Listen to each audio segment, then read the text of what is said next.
Right, to ensure efficient management of security at polling stations during voting on Wednesday, the Ghana Police Service wants all voters to leave the centers once they're done casting their ballots. The directive comes even as some of the political parties are urging their supporters to stay put at the centers to, as they put it, protect their vote. Head of the Election Task Force, Chief Superintendent Benjamin Agojo, says no unauthorized persons will be tolerated within a certain radius of the polling station. Now we are also saying don't crowd the place after voting. Please go home, and when you finish voting, when the polls are over, you come back during the counting to observe. But you have heard David Asante of Let My Vote Count says that everyone should wait after voting at the polling center. You've heard that, right? I'm aware of statements being made by not only the person you have referred to, but the other individuals. But we are saying be cautious and do not do that. Will you drive people away if they lurk around after voting? Now, what we are saying here is that the polling station is not a lorry park. The polling station is not a rally, a place to do rally. If everybody decides to stay there, can you imagine the confusion that will erupt? He added the police has begun deploying what he describes as robust forces to border towns and notable flashpoints. We are still deploying this morning throughout the night, even up to this morning, because there are identifiable hotspots that we thought we should send some robust police personnel to, who can take care of certain situations. That's what we've been doing since last night. And I can tell you that between last night and this morning, we've deployed over 100 personnel in smaller vehicles, the pickups that you are seeing at the background, double cabin, to over 25 locations in Ghana, and some of them towards Lubo, others towards Aflau, others towards Hamile, others towards Paga, others towards Nkwanta North and South, Ketu South and North, we are Sampa, and all around. And to some other places like Kumasi, Bunkrugu, and other places that you can be sure of, we anticipate some challenges during this period. Now, the security chiefs have also been briefing the media and will be bringing you that update and what they've been telling the media, the journalists. But within the last 48 hours, there's been a developing story in Kumasi where some thumb-printed ballot papers were found in a hotel. We're being told that there's some very latest information on that, and we're joined on the line now by Erastus Sasaradonko from Kumasi. Good evening to you, Erastus. What's the very latest on this particular story? Well, for the first time, we have management of the hotel speaking to us here at Love FM, and I have one Benjamin who has been speaking with me, and he says that the statements that went viral on social media did not come from management of the hotel. Right. They have not spoken, and so it should be disregarded. Okay. Now, before we get on to that, the statement that they're talking about that went viral, it had to do with the hotel suggesting that it identified some particular people or persons as those who were responsible for taking up that hotel accommodation. Exactly. And it quoted one Evans Nyama. Now, the management is saying that they do not know that Evans Nyama. The only manager they know is Benjamin, who is the son of the hotel owner. And I did some digging. The hotel, Madison Lodge, is registered as a guest house in the name of one Madam Elizabeth Ajin. And she is now incapacitated, I learned. And so her son, this Benjamin guy, is the one who is managing the facility now. I also checked the other records, and I found out that it is duly registered, is approved by all the regulatory agencies, including the Ghana Tourism Board. Now, what they find interesting is that the management is telling me that the hotel receptionist did not take details of the gentleman who acquired that particular room 3 days ago. He's saying that they came there, the gentleman came with a lady, and they believe the lady is a call girl. And in the night, they made so much noise to the chagrin of guests in there. And so they requested that they leave. In the morning, the guy left without the lady. Hold on, Erastus. When you say they made so much noise, what exactly are you referring to? He said they were fighting. The guy was fighting with the lady in the room. And in the morning, early in the morning, he left with the excuse that he will be back. And he never came back. And so the lady, at the point when she was waiting, had to leave. I asked him whether the gentleman came with the bags we are talking about. He said yes, the gentleman came in with 3 bags. And these are the ones that contained the ballot boxes, the ballot papers. And I was asking him whether they knew the contents of those bags. He said no. Why didn't they take details, from him, his name, where he is? He said that, well, when the gentleman came in, the receptionist says he felt the guy was tired and that he didn't want to bother the guests so much. In the morning, he said he was going to take his details.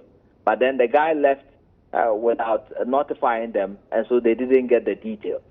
And so he is saying that this whole thing has messed up the image of the guest house. Now they have put it under lock and key. 2 of his staff are still being held by the police, pending bail and investigation. And so he feels that they have suffered so much because of this whole incident. All right, but Erastus, what is the police saying about this?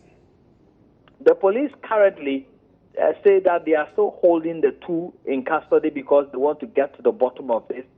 The 2 are not giving them information as to who this person who rented the room is. They do not quite get the story that they did not take his details, they did not take his name, and currently they cannot give further information aside the fact that they will be able to recognize this guy if he is brought before them.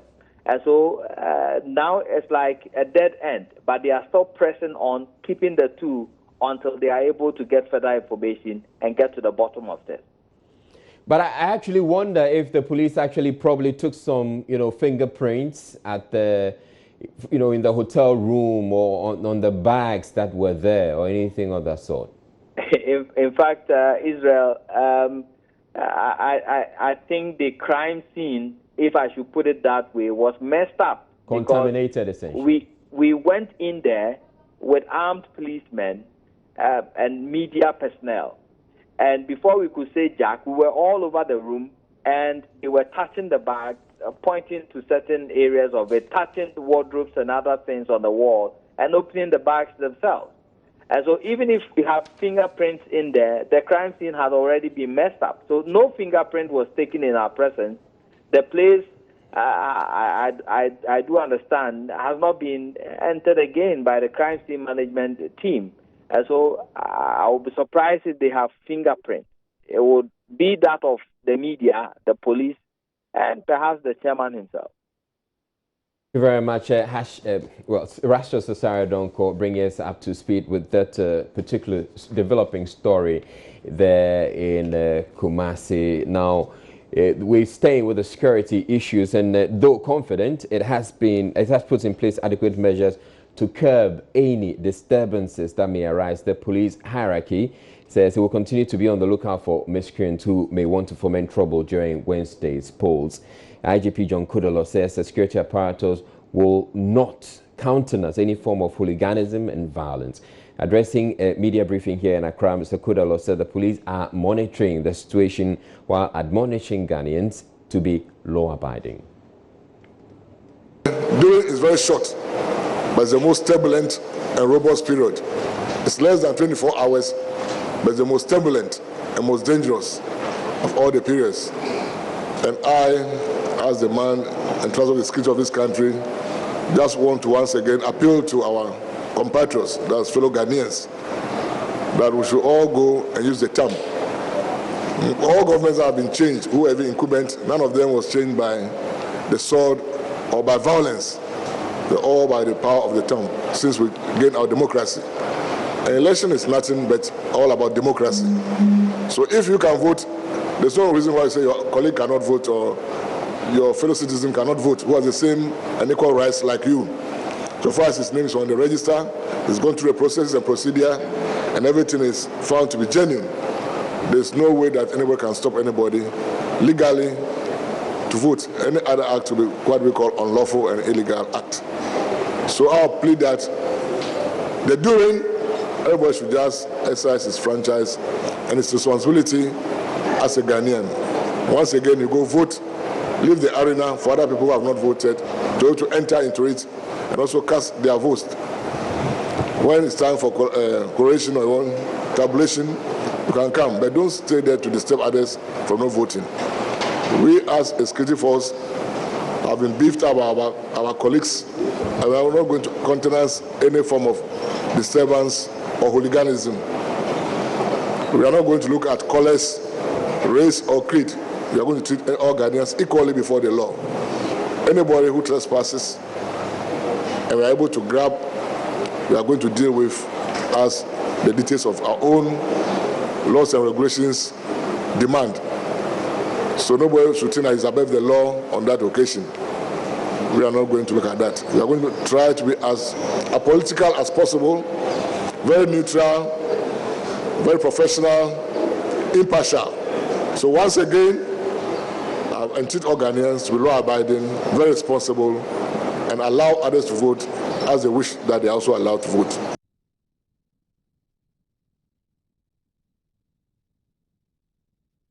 The Interior Minister Prosper Vani, on his part, is asking Ghanaians to cast their ballot in confidence with the assurance that the security agencies will maintain the peace.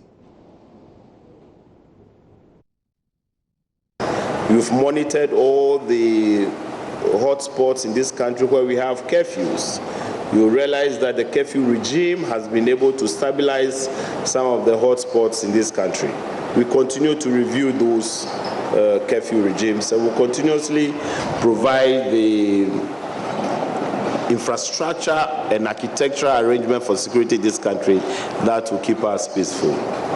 I would like to, on this occasion, which is supposed to be a very relaxing one, to call on all compatriots who are going to vote tomorrow that they should respect the presence of the security agencies.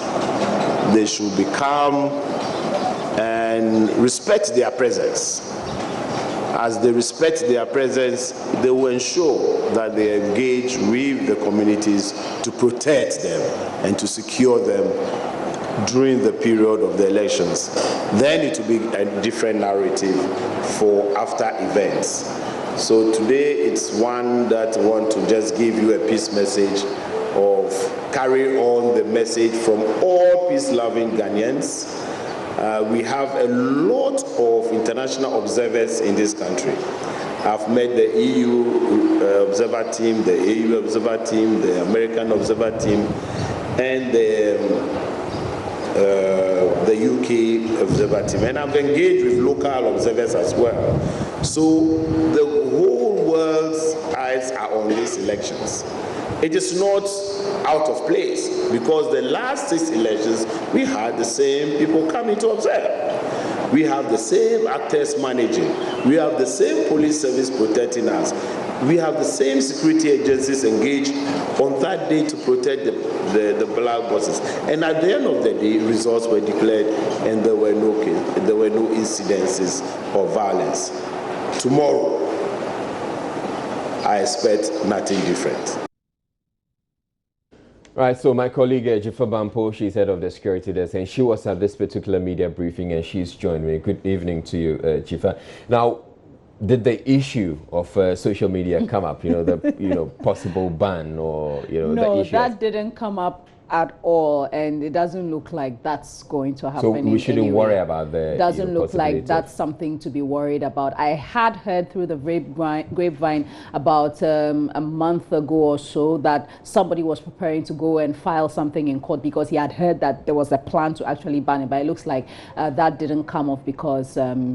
I think the assurance is that this is not happening. Yes, it's not going to happen. Yes. Okay, now there were quite a few things that they said on tape and on record, but I'm more interested in the kind of things they said that they didn't want to be recorded.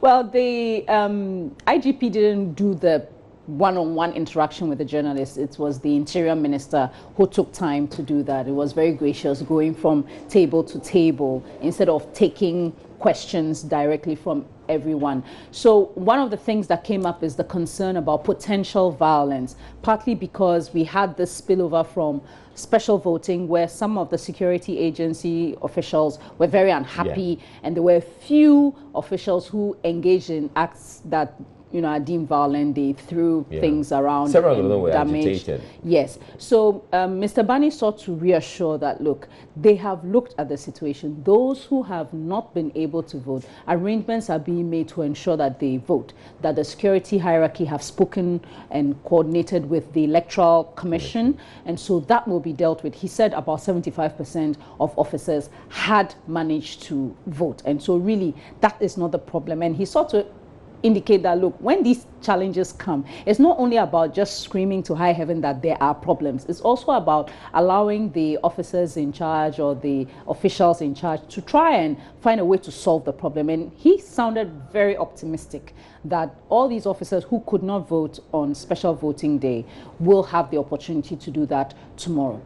Now, did he suggest or concede at any point in time that probably there were some lapses on their part? That's the reason why we had... No. For him, every system is always one in a work in progress. And for him, that is what the special voting kind of threw up. And those issues are being dealt with. The other issue I threw up to him was about recent, should I say, clashes between Npp and Ndc supporters. Yesterday, there was one in Odododiodo. Overnight, we saw that Shreponi happened, and we are told 2 people were killed, 14 people injured. When I put that to him, he said, well, these are just isolated incidents, and that if you have 29,000 and more polling stations, you are bound to have some skirmishes here and there. But we should not seek to generalize it as if that is the norm, or create a narrative of scaremongering or rumor mongering, or create a narrative that seeks to suggest that this whole electoral process is botched. So for him, he's very optimistic. He's confident in the security agency. He had nothing but high praise for them, saying that they've done a good job in dealing with that, and that he believes that tomorrow the process will go off smoothly and there'll be very little hitches. Okay, so then there's this other issue that you were telling me earlier that it came up. It has to do with curfew. Yes, he was surprised when I raised that, actually. We have 4 curfew towns in the country. It's almost forgotten because every Friday, the Interior Minister will review the situation and review the curfew, whether to maintain the same time or to extend it or to review it. So we have Nkunya Alavanyo still under curfew, Bumprugu is still under curfew, Patinga is still under curfew, and Bimbila is still under curfew. Now, Alavanyo Nkunya curfew is from 11 p.m. to 5 a.m. Bumprugu is from 8 p.m. to 6 a.m., meaning they go to bed at 8 p.m. Yes. Then Patinga is from midnight to 4 a.m., so they go to bed at midnight. And Bimbila, 10 p.m. to 4 a.m., meaning you are able to move around up to that time. Now, I was curious about the Bumprugu one, because if there is going to be vote counting and the voting ends at even 5 o'clock or 5:30, and the process, because there might be some people in the queue after 5 p.m. and the counting is going on and hits 8 o'clock, what happens? Do you stop the counting and ask everyone to go to bed because there's a curfew? So he was quite curious that I asked that. So he indicated that he will be in constant communication with officials on the ground.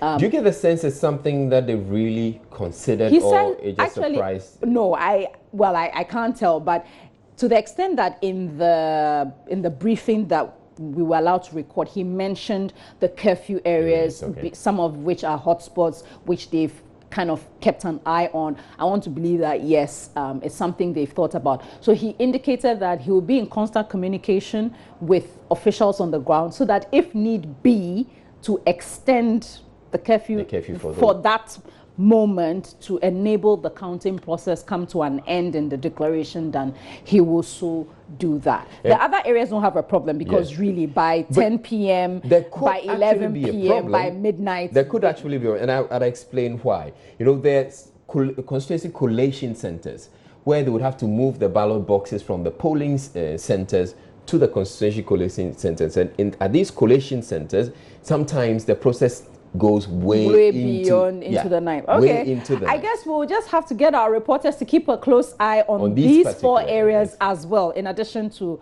all the hotspots. The other part that so generally that was my interaction with Mr. Bani, was quite an interesting one, I must say. I found out also that we're also keeping an eye on the prisons. You know, the prisoners are allowed to vote, and this follows a landmark ruling some years ago that forced the Electoral Commission to register inmates, or to allow inmates who already have registered and have an ID card to vote. So here at Multimedia, your election headquarters, to whom everybody will be reporting to, exactly, we will be at 4 prisons in the country. We'll be at Nsawam, we'll be in Tamale, we'll be in Kumasi, and we'll be in Ho prisons to monitor the process, and we'll bring that to you as well. And that's all thanks to Seth Kwame Boateng, who is also for all those yes, and that's all thanks to Seth Kwame Boateng, who is a member of the security desk, and had done a lot of work on the prisons as well. So he will be leading that charge tomorrow. So our coverage is that's something to look forward to, yes, because for the first time we're going to be seeing how prisoners are voting within their Actually, we had covered it,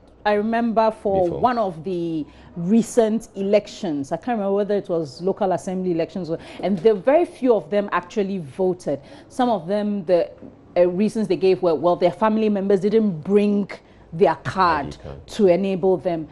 So a few of them did vote, but it wasn't the kind of large numbers. But it looks like this time we may see larger numbers, because I've seen some news reports where some of the prisoners challenged the political parties or the presidential candidates not to, or the parliamentary candidate, not to ignore them in their campaigning, and also come and campaign. So there's a lot to look ahead to for the coverage, which starts at 3 a.m. Exactly. And yes, coverage here starts at 3 a.m. and we'll be bringing you back-to-back comprehensive coverage. The comprehensive coverage we've been promising and assuring you all this while it's going to happen, and it's going to actually start in the next few hours, so you have to stay tuned. Radio, TV, online, and on your mobile. Exactly. So stay tuned. We're taking a break right now. We'll be back with more. You're watching Joy News Prime here at your election headquarters.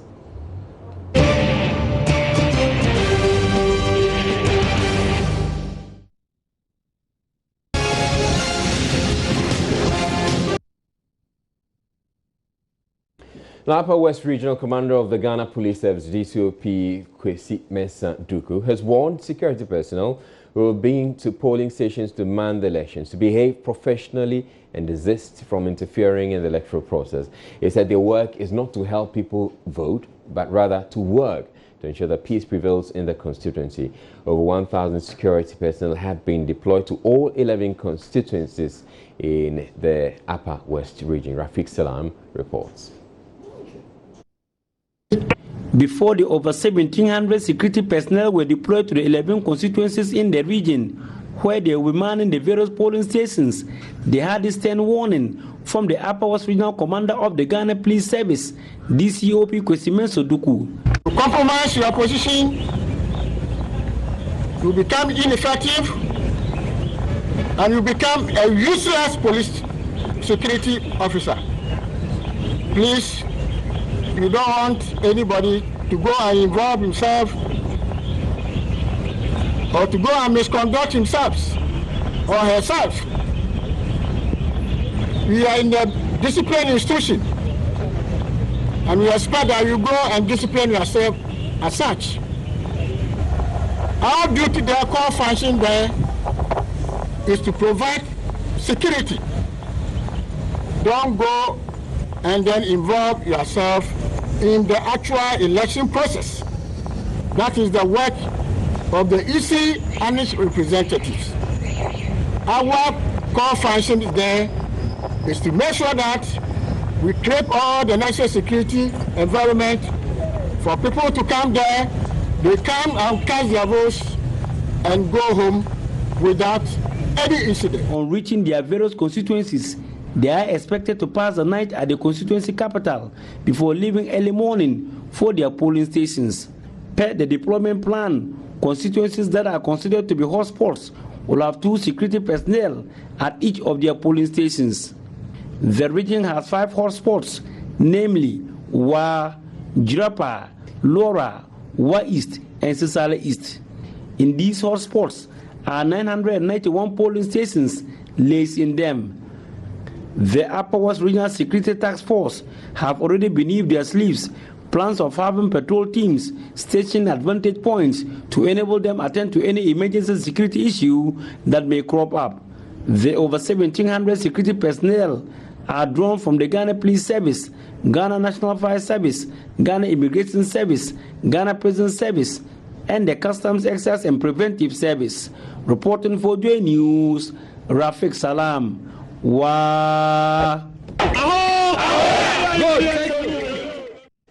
Now, the Tema Region Police says it expects Wednesday's elections to be calm despite identification of some hotspots within the 9 constituencies in the region. Regional Police PRO ASP Julian Obing tells Joy News over 2,500 security personnel have been deployed to the command area.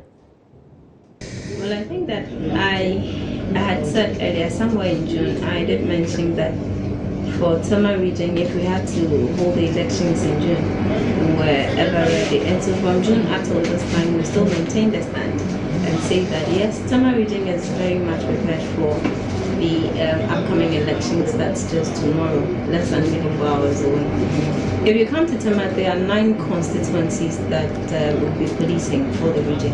We have Tema West, Tema East, Tema Central, Adan West, Adan East, Ashaman, Shao Sudoku, Ningu Prampram. Deployed 2,522 for the policing of elections tomorrow in the Tema. That's so confusing. Out of the 2,522 deployment of personnel, we have 1,818 being police personnel. Reason being that for internal security, it is the police that leads, and so then we have much of our personnel taking part in the security process tomorrow. We have out of the 1,818, 61 being senior police officers who are going to man the various constituencies and other operational units tomorrow. Still some police personnel who are going to vote tomorrow. And so for those police personnel, we expect the general public to understand and give them the necessary assistance when they get it. We will jump the queue tomorrow just so we're able to vote on time, then go back to our various duty points to perform that duty for you, to police the elections for you, so we have a very peaceful elections tomorrow.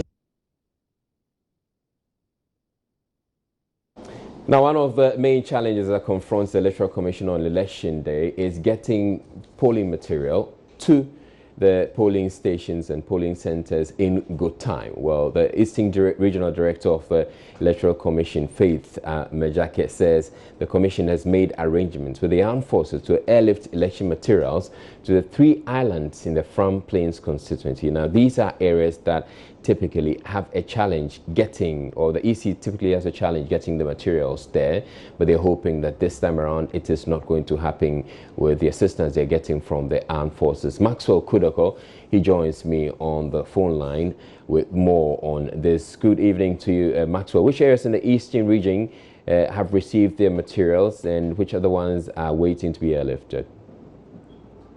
Well, personally, according to the director of the Electoral Commission in the Eastern region, Madam Faith Abadeke, he says almost all the constituencies in the Eastern region have received their ballot papers and electoral materials. As of 5 p.m. this evening, what's at the Electoral Commission's regional office in the Eastern region, and then the New Jabe North and South constituency were sorting out the ballot papers to be distributed to the various polling stations.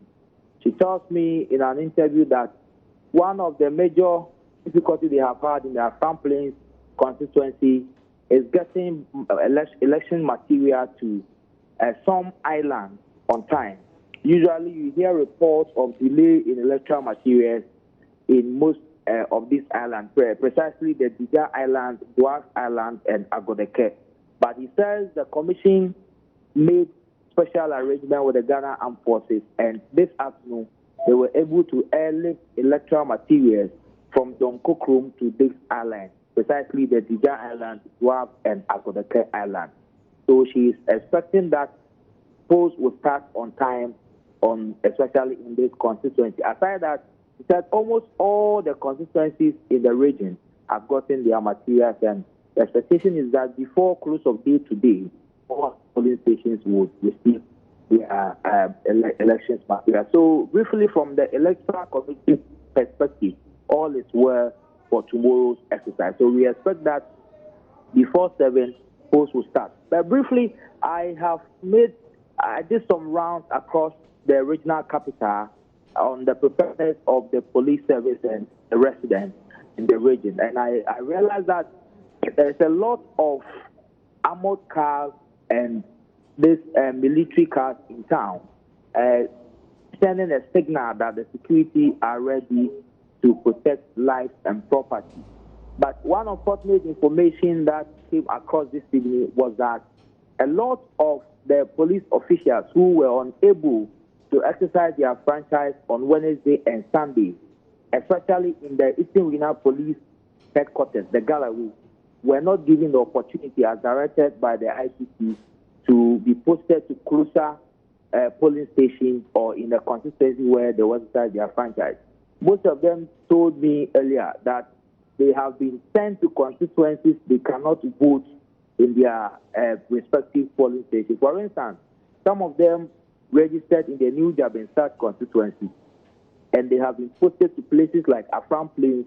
Others have been posted to Ofansia AD in Koko and other areas, irrespective of the directive from the ICC that those or set people who couldn't enter their franchise should be posted to closer polling stations in their constituency. So precisely, this is the situation in the Eastern region. However, the Eastern Regional Police Commander, BCOP Peter Tomiyen, to me, says that he is unaware of the situation I have just mentioned, that most of his officers couldn't exercise their franchise, were not given the opportunity to do so tomorrow. So we're just expecting that tomorrow, by and large, everything will go as planned, and then also we will update viewers and listeners as to what is happening in the Eastern region.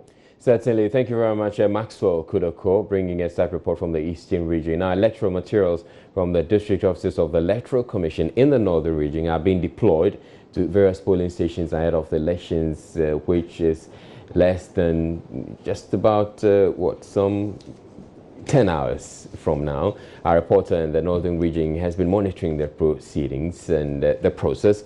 Hashmin Mohammed, he joins me on the line now. Good evening to you, Hashmin. So bring us up to speed with the deployment of the electoral materials. Well, the Electoral Commission in Northern region says they are ready, and they are ready for the exercise tomorrow.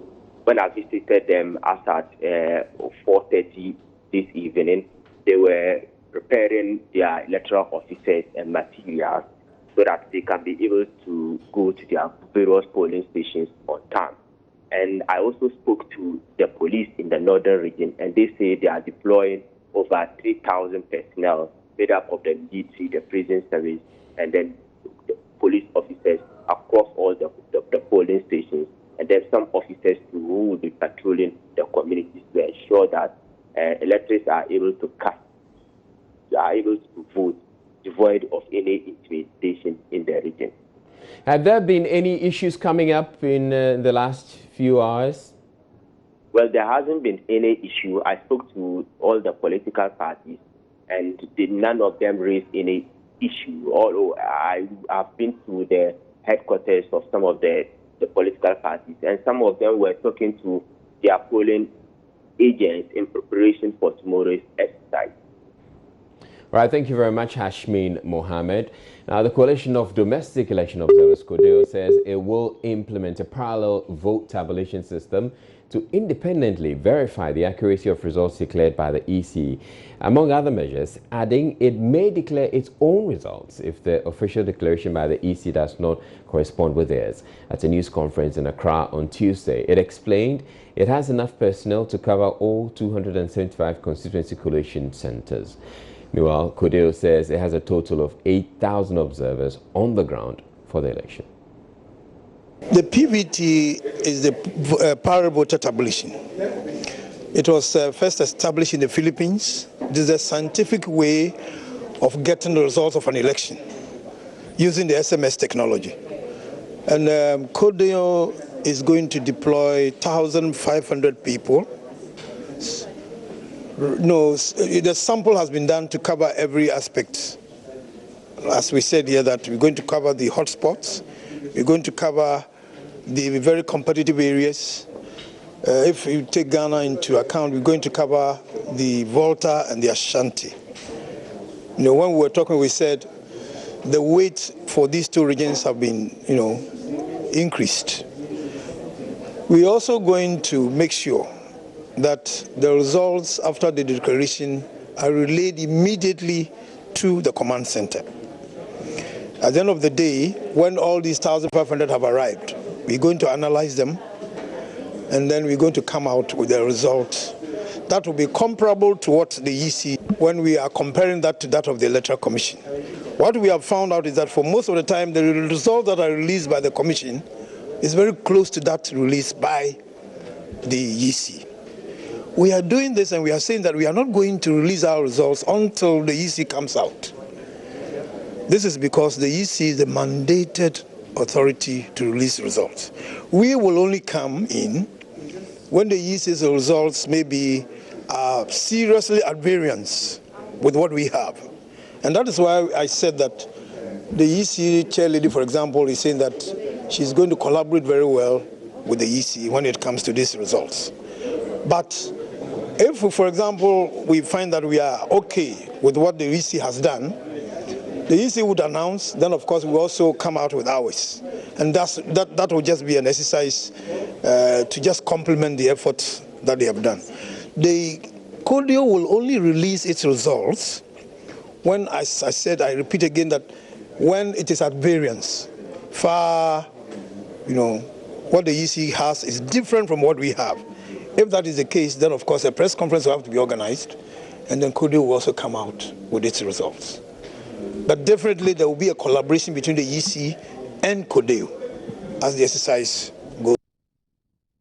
Elsewhere, the West African Network for Peace Building, Kofi Annan International Peacekeeping Center, and other civil society groups have set up an election situation room ahead of Wednesday's polls.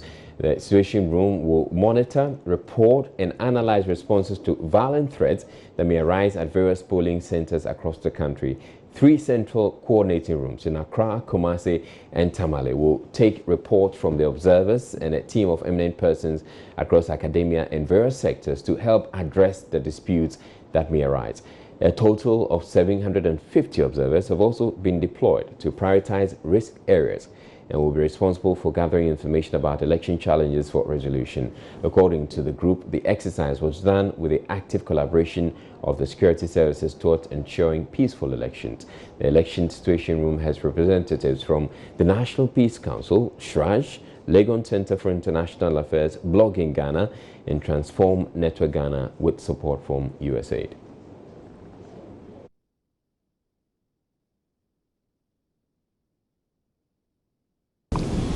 The Situation Room is designed to specifically monitor, report, analyze, and facilitate response to violent threats to the peaceful conduct of the presidential and parliamentary elections scheduled to be held on December 7, 2016 in Ghana. That is tomorrow. It will also monitor and report on human rights abuses and corruption cases that affect the ethics and integrity of the 2016 general elections. The platform is deploying 750 accredited observers in prioritized risk areas across the 10 regions of Ghana. The observers will use a checklist of 66 questions divided into 4 sections to monitor the voting process in their allocated areas of assignment. The reports will be sent to the Situation Room through an online short message service platform specially designed for this purpose. Additional information will be uploaded through dedicated WhatsApp platforms and phone calls from the Situation Room to the observers in the field. Ladies and gentlemen, there will be 3 operational election situation rooms at three locations to facilitate the collation, analysis, and response to the reports of the observers. The Central Coordinating Situation Room will be located in Accra, while satellite situation rooms will be located in Kumasi and Tamale to support response actions within the axis of Ashanti, Brong, Ahafo, and Northern regions, respectively. The choice of the satellite ESR is informed by the high level of violent threats to the peaceful conduct of elections in these regions as identified from the national early warning systems. A total of 75 personnel will be working in 3 ESRs. The Central Coordinating Room in Accra will comprise of 55 personnel deployed in 3 sections. The Data Gathering Room, which constitutes the technical room, will be responsible for direct communication with 750 observers in the field. They will collate all data received through the SMS platform and all other media channels for analysis. They will categorize the map, the data, in order to inform analysis of identified occurrences that may mar the conduct of elections in risk areas. A total of 30 persons will work in this room. The analysis room is the second section and is responsible for interpreting the data for informed response. There will be a total of 10 experts in this room, comprising lawyers, political scientists, peace and security experts, human rights experts, and gender and communication experts. The decision room comprises eminent persons who can use their good offices to influence positive response to identified threats. Meanwhile, the chair of the National Peace Council, Most Reverend Professor Emmanuel Asante, cautioned Ghanaians against giving up their most treasured asset for political expediency. He has been charging political parties and Ghanaians as a whole to eschew violence with few hours to the polls. It has been very, very crucial. In fact, we have come this far because of a number of things that we have done. We have been meeting almost every month, and sometimes we meet twice in a month to analyze the situation since we started these electioneering campaigns. In some cases, we have had to, on the quiet, intervene as a result of information that we have been able to gather through the network. If you are a member of the Peace Council charged with the responsibility to facilitate peace in the country, you will be concerned about that. And so we are concerned about that. We do not believe that a drop of blood justifies what we are doing. We've been called simply to participate in the selection of the leadership of this country, and that's a privilege that should not be abused by simply taking the lives of other people or maiming other people. And therefore, for us, it becomes a crucial issue if we hear of any violent situation anywhere. And we Now, head of the ECOWAS Election Observer Mission, Professor Amos Sawyer, has charged political actors, particularly presidential candidates of the 2 leading political parties, to act in a manner that will account for the mission as described as a charged political environment ahead of Wednesday's polls.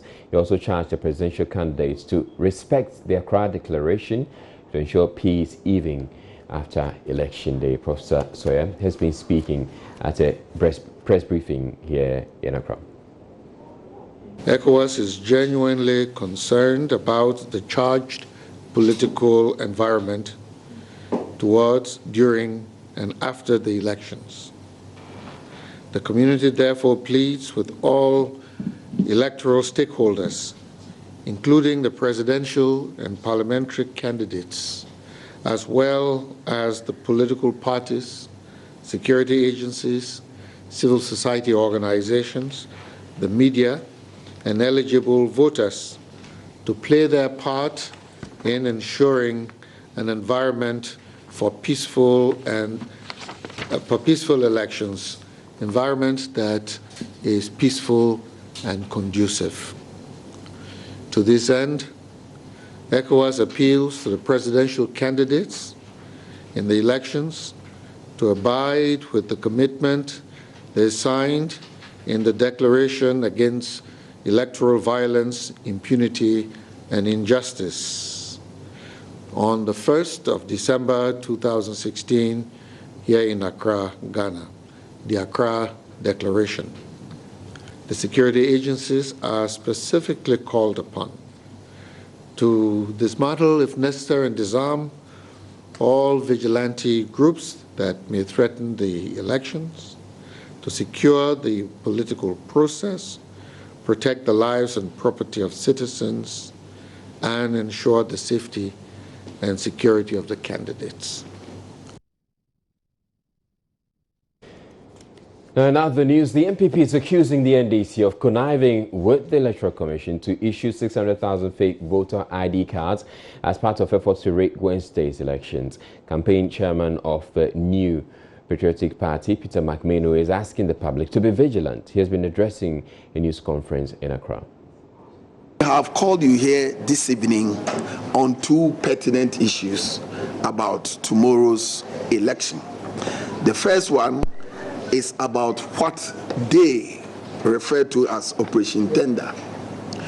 We of the New Patriotic Party are concerned about Operation Tender, under which some 600,000 voter cards have been printed into the system for people to vote without their names being on the system. This is being perpetrated by NDC and its agents, and some in collusion with some Electoral Commission officials. We want to warn them that the NPP has done extensive training for its agents and are alert to this and will flush them out as at when they identify them at various polling stations across the country. We also wish to remind all citizens that registered voters are allowed by law to vote without an ID, as long as their biometric data is captured on the system and verified by the biometric verification device, or BVD.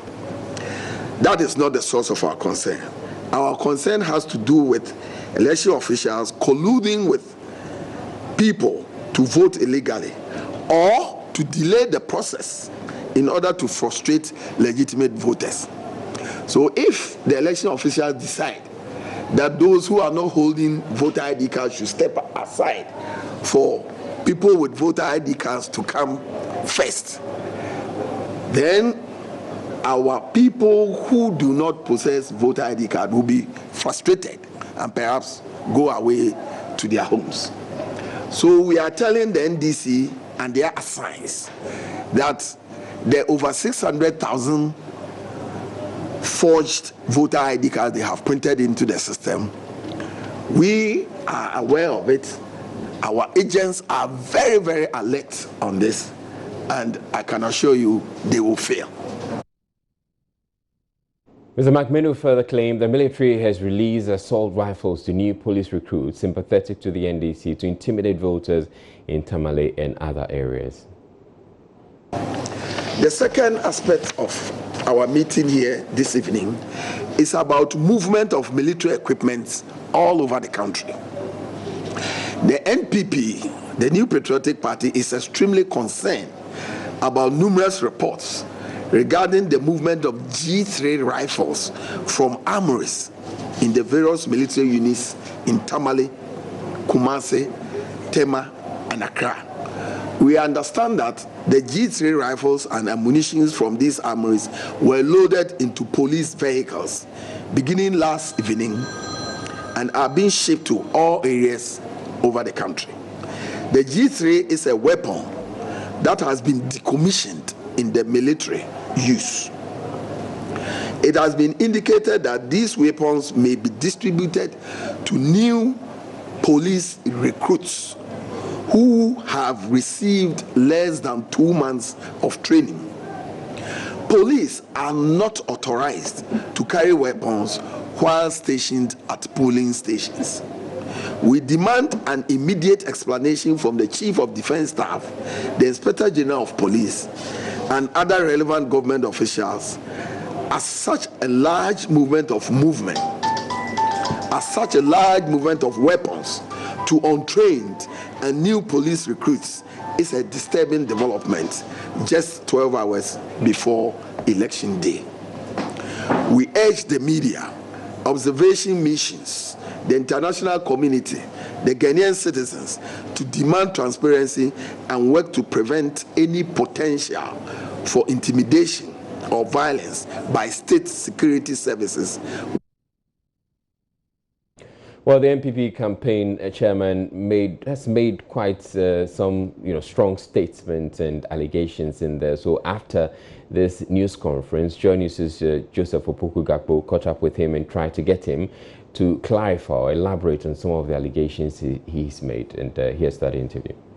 Register, as we all admit and know, is bloated, and they know those who are not alive and those who may have traveled and have issued the fake voter ID cards in their names, in the names of those who are not alive. But it would definitely be impossible to vote with a fake ID card, wouldn't it? Because there is the biometric registration system. These ID cards comes with the faces of people on it, so that if it's a fake ID card of someone who is dead or may have traveled out of the country, no NDC person would be able to make use of that in casting his or her vote, can he? That is why I said they are doing this in collusion with some EC officials and get their way through the manual verification, the manual system of voting. And also, by being in the queue with cards, they intend to frustrate those who do not have cards, but which are allowed under the law, who are allowed under the law to vote anyway. It's a little difficult, really wrapping one's mind around this, because then getting these ID cards may not have been necessary after all if really there are plans to get election. I have told you that some EC officials have issued statements to the effect that when you come and you don't have a card, you will wait for those who have cards in the queue to go first. But that is not correct. And the president has also gone ahead to advise members of the public along the same lines that you are also advising the people, that you don't necessarily need the card to actually get your vote cast or anything like that. So that then again it goes to the point, some of these cards may not exactly be a necessary tool in order to get your vote cast. It is a tool to frustrate people who have lost their cards. That's what I'm saying. So if the president has issued that card, that statement, I'm also issuing a statement that some election officials have said that when they are in the queue, those without cards will have to step aside for those with cards to come through. The bigger question then becomes, what evidence are you giving us as members of the media, as members of the public, to back this allegation that you're making that there are more than 600,000 illegally, put out voter ID cards in the system? A day to election, you don't wait. I am alerting, and I have told you I have alerted all our polling agents to be mindful of cards which are fake, and we have given out the numbers to them. But you don't have any evidence to show us? The evidence is with them at the polling stations tomorrow. What does that evidence constitute? Let us know about it. At least it constitutes a card. It constitutes a card which has been faked, and I know cards that are faked. Can we see copies of that as members of the media? I have distributed it. I have distributed tomorrow. Mind you, tomorrow 7 a.m. and I have to send cards to all across the 30,000 or so polling stations. At least photocopies of it for us to see some of these cards would not have been out of place. I am telling you.